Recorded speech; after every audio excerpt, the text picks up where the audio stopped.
idea for the Bourbon Street Awards originate? It started with Arthur Jacobs, who owned the Clover Grill at the 900 block of Bourbon Street. And he saw that this end of Bourbon Street was starting, the business was starting to decline, and he thought doing something like the Bourbon Street Awards would bring people to this end of Bourbon Street. Well, about how many people do you estimate enter every year? I understand the awards ceremony has gotten very popular. Oh, it's huge. It varies from year to year. Anywhere from 50 to 200, 250 people enter a year.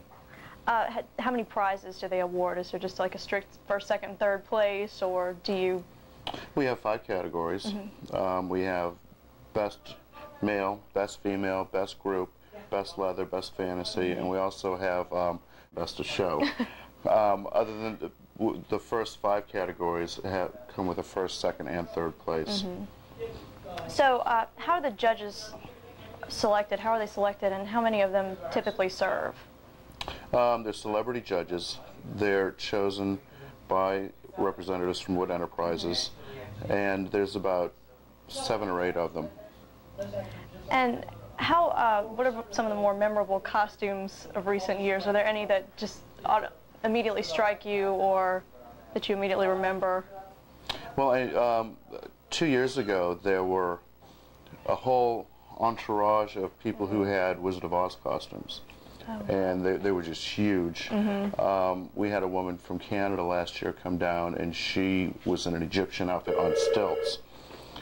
We've also had all the First Ladies. There's just so many, it's hard to talk about all of them. And I've seen people that have gotten very, very creative and put things together that you wouldn't possibly think you could make a costume out of, but just incredible. It's true. Creativity. So have you ever talked to any of the contestants about how much time and money they spend putting together some of these elaborate costumes? There are people who spend into tens of thousands of dollars. Wow. I know people who have already halfway finished with their costume for next year. Yeah, planning ahead. I guess it's good not to procrastinate. That's the thing about the show, is it's such a big show, and people look so forward to it that they really do plan ahead.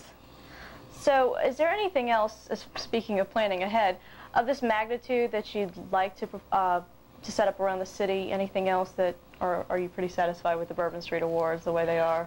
Well, that's, we're a little too busy to do anything else.